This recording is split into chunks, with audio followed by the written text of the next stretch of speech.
Hello जी, welcome back to my channel. कैसे हैं आप सब लोग? आई होप आप सब लोग अच्छे होंगे और मज़े में होंगे। तो देखें, ये दिन शुरू हो चुका है, बच्चे स्कूल जा चुके हैं, हस्बैंड जॉब पे हैं और अभी बजे हैं 9:30। मैं भी ऑलमोस्ट अपने नाश्ते से फ़ारिग हो गई हूँ।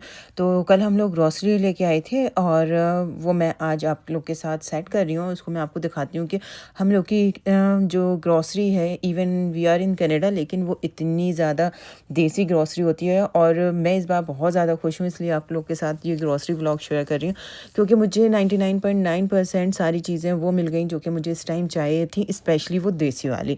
बाकी सारी चीज़ें तो यहाँ पे आपको मिल जाती हैं बहुत इजीली, लेकिन ये जो देसी चीज़ें हैं वो मुझे इस टाइम मिली हैं। और यहाँ पे हमने एक नया स्टोर डिस्कवर किया है जो कि है चलो फ्रेश को। अगर जो लोग एडमिंटन में रहते होंगे उनको पता होगा कि टेमरेक में है ये, और वहाँ पे टोटली आपको इंडियन चीज़ें मिल जाएंगी। तो सबसे पहले सर्दियाँ शुरू हो गई, तो सर्दियों में ज़्यादातर क्रेविंग होती है मूंगफली वगैरह की।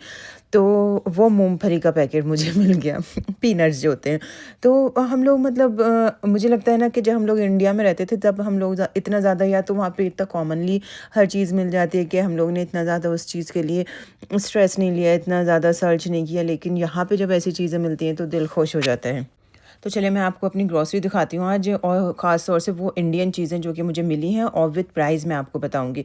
तो ये जो नमकीन है ये आजकल सेल पे है। वैसे ये नॉर्मली $2.50 के होते हैं, लेकिन आजकल ये 1.50 है। तो मैंने 2 पैकेट समोसा ले लिए। ये मिनी समोसा होता है, इसे कोई फ्राई व्राई नहीं करना, आप इसको एज़ एज़ अ नमकीन इसको यूज़ कर सकते हैं। उसके बाद ये 2 मूँग की दाल के पैकेट हैं, ये मैंने ले लिए, क्योंकि जब आप कभी ट्रैवल करें या कभी-कभी आपको चाय के साथ ज़रूरत होती है। और ये है सर्दियों की जान मूँगफली। तो इसको मैं काफ़ी दिन से ढूँढ रही थी, और ये वैसे जो खुली वाली होती हैं वो मिल रही थी, लेकिन ये जो छिलके के साथ आती है ना, जिसको सर्दी में आप रात में बैठ के खाएँ तो मज़ा आता है, वो नहीं मिल रही थी। तो फाइनली मुझे ये भी मिल गई। तो आज की ग्रॉसरी से मैं बहुत ज़्यादा खुश हूँ। और हम लोग को ये होता है कि ग्रॉसरी एक वक्त में हम नहीं कर पाते, बहुत सारे स्टोर्स पे अलग-अलग जाना पड़ता है। लेकिन अब ये है कि अगर आप चलो फ्रेश को जाएँगे तो यहाँ पे आपको ग्रॉसरी तो ऑलमोस्ट सारी मिल जाएगी, सब्जियाँ वगैरह भी मिल जाएँगी। तो उसके बाद मुझे मिल गई ये जिंजर पाउडर, नो सॉरी, ये है व्हाइट पेपर, जो कि सफ़ेद मिर्च होती है, जिसको दखनी मिर्च भी कहते हैं, जो कि आईसाइट के लिए विज़न के लिए बहुत ज़्यादा अच्छी होती है। तो मैं सोच रही हूँ इस बार कुछ भी ऐसा सर्दियों के लिए मैं लड्डू या मेवा का कुछ बनाऊँगी तो उसमें ऐड करूँगी। उसके बाद मुझे ये मिल गया अमचूर, इसके भी मैंने 2 पैकेट ले लिए, और ये आजकल सेल पे हैं तो अंडर $1.5 हैं ये। उसके बाद मखाने, मखाने थोड़े से यहाँ पे कॉस्टली होते हैं, ये तो मुझे मिले $19 के। उसके बाद ये सूजी के रस्क जो कि इंडियन ब्रांड के हैं, वर्का, और इस ब्रांड की काफ़ी सारी चीज़ें यहाँ पे आती हैं, और ये रस्क भी अच्छे होते हैं। तो बच्चों को अक्सर चाय के साथ या हमें भी टी टाइम में ये अच्छे लगते हैं, तो मैंने ये भी ले लिए। उसके बाद ये नमकीन, आज आप सोचेंगे कि इतने सारे नमकीन हैं, और ये नमकीन हम लोग ना जैसे ग्रॉसरी करी उसके बाद हम गाड़ी में आए, हमने शुरू कर दिया खाना, क्योंकि शॉपिंग करते करते आपको भूख भी लगने लगती है। उसके बाद सबसे ज़्यादा जिस चीज़ के लिए मैं ढूंढ रही थी वो था है ये बेलन। ये मैंने अमेज़ोन से भी ले लिया, डॉलरामा पे भी मिला मुझे, वो ले लिया। लेकिन वो कुछ थिन है, कुछ बहुत ज़्यादा थिक हैं, हैवी हैं, और कुछ में से वो कट कट आवाज़ आती है, तो वो मुझे पसंद नहीं था। मुझे लग रहा है कि ये थोड़ा सही है और ज़्यादा हैवी भी नहीं है, और उसका साइज़ भी ऑलमोस्ट इतना है जितना मुझे चाहिए, जो मेरा पुराना बेलन था। और मैं बताऊँ, कभी भी आप अपना बेलन को डिश वॉशर में मत डालिएगा, क्योंकि डिश वॉशर में जाते ही उसका कलर चेंज हो जाता है, क्योंकि ये वुडन का होता है, आई थिंक इसलिए। उसके बाद ये मैंने थोड़े से शान के मसाले लिए हैं, ये भी उधर सेल पे थे अभी। और उसके अलावा मैंने लिया है, ये प्याज है कुछ, ये इस तरह के मैंने ये बाले लिए हैं, क्योंकि जैसे आप हलीम वगैरह बनाते हैं तो उसमें बहुत अच्छे रहते हैं, और मैंने एक साथ 2 पैकेट ले लिए। जो चीज़ें मुझे लगा ना कि नेक्स्ट टाइम आऊँगी मैं या नहीं मिलेंगी, कभी कभी आउट ऑफ स्टॉक भी रहती हैं ये, तो उसको मैंने 2-2 ले लिया। और ये दाल वगैरह तो आपको कॉस्को, वॉलमार्ट सब जगह मिल जाएगी, लेकिन फिर भी जब देसी स्टोर पे मिल रही थी मैंने उसका भी एक पैक ले लिया। एक उड़द की दाल से उड़द की दाल की खिचड़ी बनती है, जो बहुत ही ईज़ी और बहुत टेस्टी होती है। मैं किसी दिन वीडियो में आप लोग के साथ शेयर करूँगी। तो ये मैंने अनियन के 2 फ्राइड अनियन के पैकेट ले लिए हैं, क्योंकि मुझे लगा कि अब पता नहीं, क्योंकि ये बहुत ज़्यादा रैंडमली यूज़ होती रहती है। उसके बाद मुझे रागी का आटा मिल गया, ये भी मैंने ले लिया। ऐसा लगता है ना, जब आप देसी स्टोर पे जाएँ, जो भी चीज़ें आपको मिल रही हैं ले लें, क्योंकि नेक्स्ट टाइम आप आएँगे तो पता नहीं वो सारी चीज़ें आपको दोबारा से मिलेंगी या नहीं।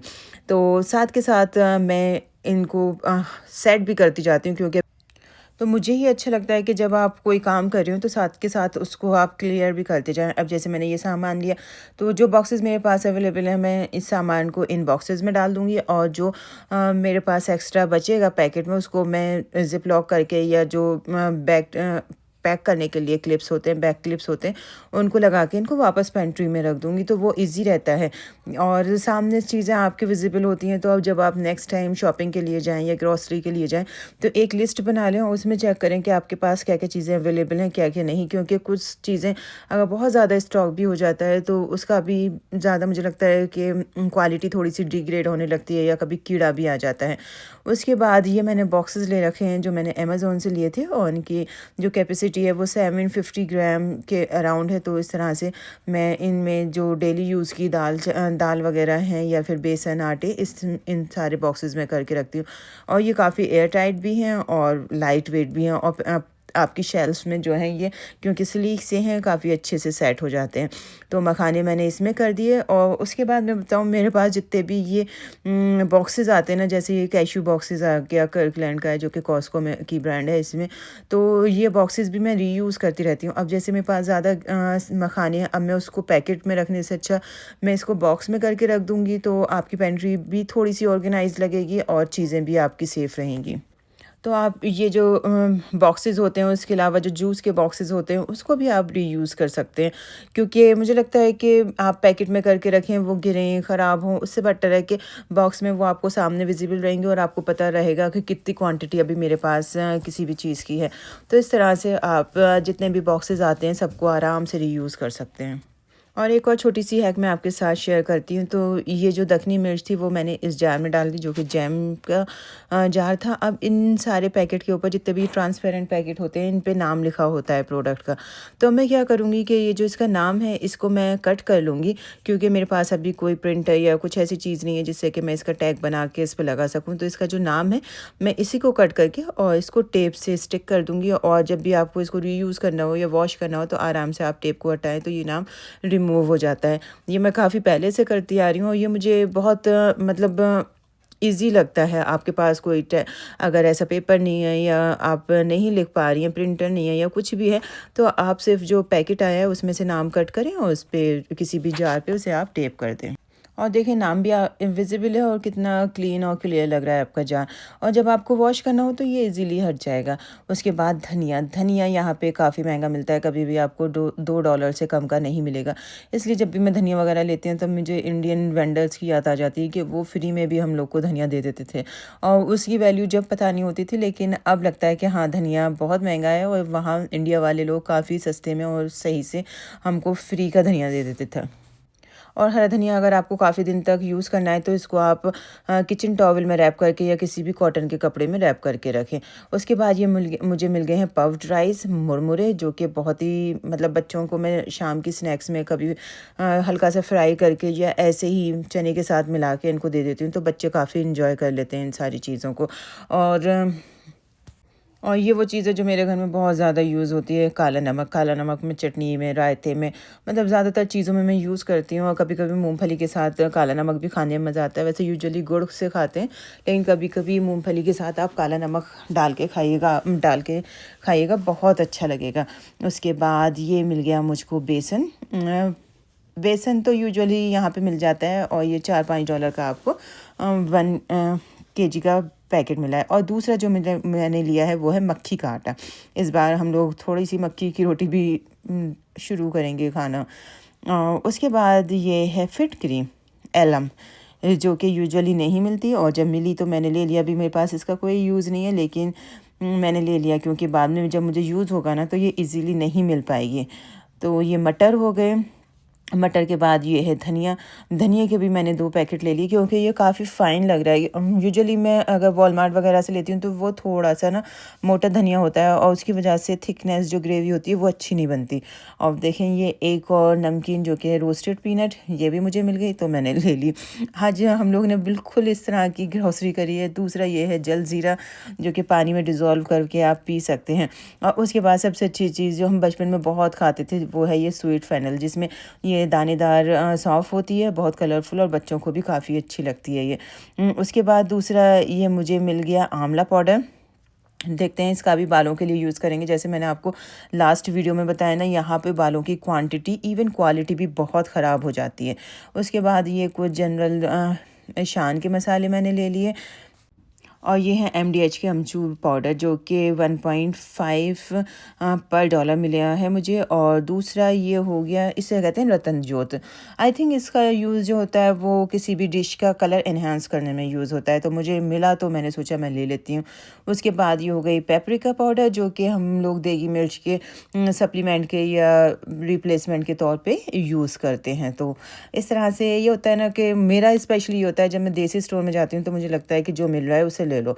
उसके बाद चंकी चाट पाउडर, ये हमने लिया है 400 ग्राम का, जो कि काफ़ी बड़ा पैकेट है और 2-3 महीने तो चल जाएगा। लास्ट है मेरा ये आम का अचार जो कि मेरा ख़त्म हो गया था, और ये अचार बहुत अच्छा है। अगर आपको देसी और एकदम अपना ऑथेंटिक आम का अचार चाहिए ना, तो ये घर से के जो प्रोडक्ट हैं आम के वो काफ़ी अच्छे हैं। और मतलब हम लोग को काफ़ी अच्छा लगता है। जो छिलके के साथ वाला है वो, विदाउट पील वाला मत लीजिएगा, मुझे ये छिलके के साथ वाला ज़्यादा अच्छा लगता है। और ये आई थिंक $6 या $5 का मुझे मिला है, और मुझे लगता है इतने में अच्छा है ये। दूसरे ये देखें कुरकुरे, और ये जितनी भी इंडियन मतलब जो हाथ से बनी हुई चीज़ें होती हैं स्पेशली जो हम लोग वहाँ पे बहुत ज़्यादा पसंद करते हैं, उनके प्राइस यहाँ पे बहुत ज़्यादा हाई होते हैं, लेकिन फिर भी ये है कि हम लोग को यूज़ तो करना है। उसके बाद ये है कॉस्को से जो हमने लिया है, ये यहाँ पे हाउस नंबर के लिए नेम प्लेट वगैरह आई हुई हैं, वो हमने ले ली। उसके बाद ये मुझे मिले हैं $39 के, जिसको हम कहते हैं चिलगोज़े, ये छिले हुए चिलगोज़े हैं। तो थोड़े से एक्सपेंसिव हैं, लेकिन क्योंकि अच्छे होते हैं हेल्थ के लिए, तो इसलिए हमने ले लिए। और कोकम्बर आपको कॉस्को में हमेशा अच्छे मिलेंगे, ये विदिन $5 मिलते हैं आपको। 12 कोकम्बर होते हैं और काफ़ी ड्यूरेबल होते हैं, आप इनको 8 से 10 दिन आराम से फ्रिज में रख के यूज़ कर सकते हैं। उसके बाद ये हो गए टमाटर, सब्जियों में सिर्फ टमाटर या बैंगन या भिंडी वो इस तरह से मिलता है। उसके बाद ये हमने कॉस्को से लिए हैं ग्रेप्स, ये सीडलेस ग्रेप्स होते हैं, काफ़ी अच्छे होते हैं, और ये जो हैं ये आपको $11 के मिलते हैं विद टैक्स। उसके बाद कॉस्को में जब भी आप जाते हैं ना, आपको बल्क में मिलता है। अब जैसे ये टोर्टिला है, तो टोर्टिला ये मुझे 2 पैकेट हैं और हर पैकेट में 12 टोर्टिला होते हैं, तो अराउंड 24 टोर्टिला मुझे मिले हैं। और मुझे लगता है सही है ये, क्योंकि अगर आप जल्दी में कभी आपको रैप बनाना है या पिज़्ज़ा बनाना है बच्चों के लिए, बहुत ईजी हो जाता है काम आपका। उसके ये बाद मुझे हानिया के लिए लेनी थी वाटर बॉटल, तो मुझे थर्मो फ्लास्क मिले। मैं अभी इन लोग के लिए ले आई हूँ, देखती हूँ कि इन लोग को पसंद आती है या नहीं पसंद आती, कितने दिन तक ये यूज़ कर सकते हैं। और ये कॉस्को के प्रोडक्ट हैं, तो जैसे मैं हमेशा आपको बताती हूँ कॉस्को की रिटर्न पॉलिसी बहुत अच्छी है। अगर आप सेटिस्फाई नहीं है तो आप उसको विद इन वारंटी या विद इन लिमिटेड टाइम आप उसको एक्सचेंज और इवन रिटर्न भी कर सकती हैं, और they people never ask you any question. तो अगर हम इन्फ्लेशन की बात करें ना, तो कनाडा में भी काफ़ी ज़्यादा इन्फ्लेशन है। पहले ये मिल्क जग जो है वो आता था 4 पॉइंट सम डॉलर का, लेकिन अब इसके प्राइस हाई होके 6.95 या अराउंड 7 का पड़ता है। तो इस तरह से हम लोग को लगता है कि यहाँ पे भी काफ़ी महंगाई हो गई है। और अब मैं आपको सर्दी का आलम दिखाती हूँ। सुबह में बिल्कुल भी स्नो नहीं था, लेकिन अब जो है वो स्नो स्टार्ट हो गया है। तो जब ऐसा वेदर होता है तो दिल करता है आप कुछ ना कुछ बेक करते रहें और बच्चों को और फैमिली को अच्छा सा कुछ खिलाते रहें।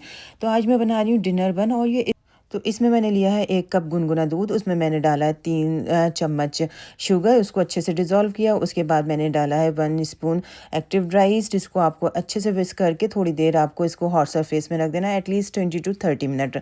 जब आपको लगे ये रेज़ हो गया है तो इसकी एक थिक लेयर आ जाएगी। ये देखें आप कितना रेज़ हो गया, ऊपर इसके बबल्स से आ गया और थोड़ा सा ये थिक सा आपको नज़र आने लगा। अब हम इसमें ऐड करेंगे ड्राई इंग्रेडिएंट। इसके बाद मैं इसमें ऐड कर रही हूँ 1.5 कप है ये मैदा, और मैदे को आप एक साथ इसमें डाल दें या थोड़ा थोड़ा करके डालें, फिर आप इसको विस्क करें। जब मैदा और ये जो ड्राई एक्टिव ईस्ट का मिक्सचर है ये आपस में थोड़ा सा मिल जाए, तब आप इसमें डाल दें मेल्टेड बटर, जो कि मैंने लिया है 4 टेबल स्पून। इसको आप रख के हल्का सा माइक्रोवेव में गर्म कर लें, ताकि इसका ये जो हल्का सा मेल्ट हो जाए। उसके बाद आपको इसको अच्छे से मिक्स करना है, चाहे आप इस स्पैचुला ले लें या विस्कर की हेल्प से, आपको जो ईजी लगे उस पे करें। बस आपका जब ये अच्छे से मेल्ट हो जाए ना, तो आपको सबसे मेन स्टेप स्टार्ट करना है, जो कि है इसको अच्छे से प्रोसेस करना। तो इसके लिए मैंने ये एक बेकिंग ट्रे ले ली है।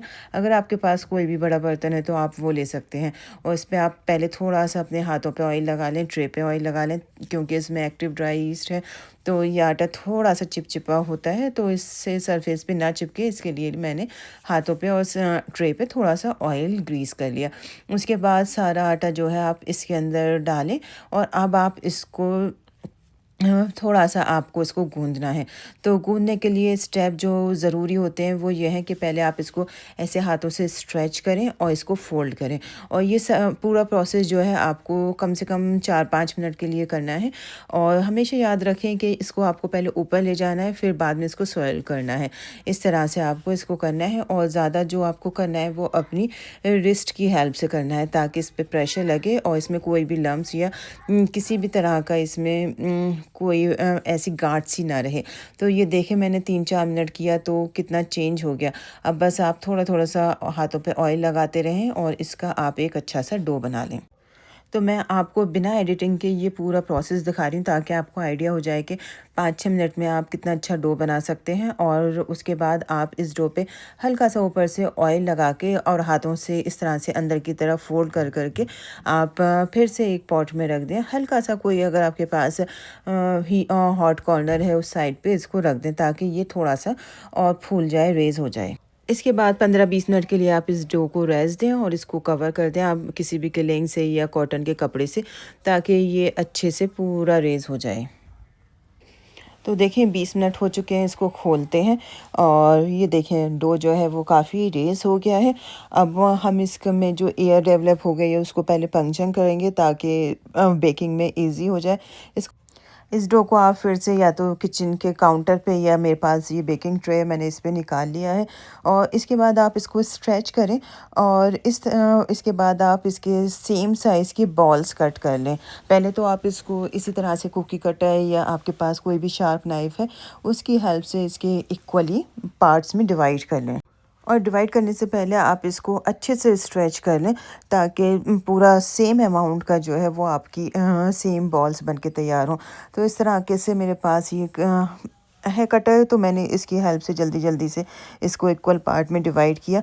और ये देखें, मेरे पास मैंने लिया था 1.5 कप मैदा, जिसमें कि शायद 12-15 जो हैं वो बन बन के तैयार होंगे। इस तरह से आप इनको अंदर से फ़ोल्ड करें, और कोई भी बेकिंग ट्रे हो या इस तरह से आपके पास केक का टिन हो, उसमें आप इस तरह से इन सारे डो को बॉल बना के और अंदर की तरफ इस तरह से आपको फ़ोल्ड करना है। देखिए मैं आपको दिखाती हूँ। इस तरह से आप फ़ोल्ड करें एक ही डायरेक्शन में, और थोड़ा सा इसको अपनी पाम के ऊपर इस तरह से रोल करके, और इसे आप ट्रे में रख। तो देखिए, ये मेरा फर्स्ट टाइम था, और मुझे इसकी साइज़ का इतना ज़्यादा अंदाज़ा नहीं हुआ, तो मेरे जो बन के तैयार होंगे वो थोड़े से साइज़ में छोटे हैं। आप चाहें तो साइज़ इसका थोड़ा बड़ा रख सकते हैं, तो जो रेगुलर पाव भाजी बन होता है या बर्गर बन होता है वो साइज़ आपको मिलेगा। उसके बाद आपको मिल्क वॉश करना है। आप दूध लेके, जो कि हल्का सा ल्यूक वार्म हो, उससे पूरे जितने भी बॉल बनाए हैं आपने सबको आप ब्रश कर दें। तो इस तरह से आपको फिर अपना अवन जो है प्री हीट करना है 350 डिग्री सेंटीग्रेड पे, और उसको जब वो प्री हीट हो जाएगा तो आपको ये बनानी है 20 से 25 मिनट के लिए आपको इसे अवन में रखने हैं। तो देखिए, ये सब मैंने बना लिए हैं, और उन पे मिल्क वॉश भी कर दिया है। अब इसके बाद अवन जो है वो मेरा प्री हीट हो गया है। अब मैं इसमें रखूँगी, और 15-20 मिनट के बाद आप इसको चेक कर सकते हैं। इधर मैंने बना रही हूँ ये रस्क, तो रस्क की भी ट्रे इसमें रखी है। तो जब भी मैं अवन यूज़ करती हूँ तो मैं सोचती हूँ कि 2-3 चीज़ें एक साथ बेक कर लूँ, क्योंकि इतना ज़्यादा टाइम भी नहीं लगता, और चीज़ें भी बन जाती हैं, क्योंकि अवन में काफ़ी स्पेस होता है, तो आप उसको बहुत इजीली यूटिलाइज़ भी कर सकते हैं। उसके बाद देखें 10 मिनट हो गए, अभी बीच में अभी टाइम था तो मैं इसको चेक कर रही थी। तो इस तरह से ये अभी बन रहे हैं, और साथ में ये देखें जो मैं रस्क बना रही हूँ उसकी भी ट्रे इसमें रखी है। तो सारी चीज़ें इस तरह से आप अपना टाइम भी सेव कर सकते हैं और इलेक्ट्रिसिटी भी सेव कर सकते हैं। उसके बाद जब टाइम कंप्लीट हो जाए तो आपको इस पे थोड़ा-सा बटर को मेल्ट करके वो लगाना है, ताकि इसका जो अपर लेयर है वो काफ़ी अच्छी सी शाइनी भी रहेगी, और खाने में भी टेस्टी लगते हैं ये। और आप इसमें बनाते वक़्त इसमें शुगर ज़्यादा भी कर सकते हैं। अगर आपको मीठे रखने हैं तो आप इसमें शुगर ज़्यादा रख सकते हैं। तो आप इनको देख के अंदाज़ा लगा सकते हैं कि कितने फ्लफ़ी, कितने मतलब सॉफ्ट और अंदर से ये इतने अच्छे बन के तैयार हुए थे कि मुझे लग नहीं रहा था कि बन इतना ईज़ी बन जाते हैं। लेकिन इनको बनाना बहुत ईज़ी है और आपको कोई भी ऐसा इंग्रेडिएंट नहीं है जो कि बाहर से आपको लेना पड़े। अक्सर पेंट्री में हमारे मैदा भी होता है, ईस्ट भी होती है और शुगर वगैरह तो सबके यहाँ नॉर्मली होती हैं। तो जब भी आपका दिल करे आप बहुत अच्छे से इसको बना सकते हैं और ज़्यादा टाइम भी नहीं लगता। तो ये वीडियो देख के आपको अंदाज़ा हो गया होगा कि ये डिनर बन बनाना या बर्गर बन या पाव बन जो भी कहें आप, बनाना कितना ज़्यादा इजी है और ज़्यादा इंग्रेडिएंट भी नहीं लगे। तो आप लोग भी इसको घर पे ट्राई करें और सबसे बड़ा सेटिस्फेक्शन इन चीज़ों को बेक करने का ये होता है कि आपको पता है कि आपने इसमें कोई भी केमिकल, कोई भी प्रिजर्वेटिव नहीं ऐड किया। So thanks for watching my video. इंशाल्लाह ताला नेक्स्ट वीडियो में आपसे मुलाकात होती है। जब तक आप लोग अपना ख्याल रखें, खूब मज़े करें।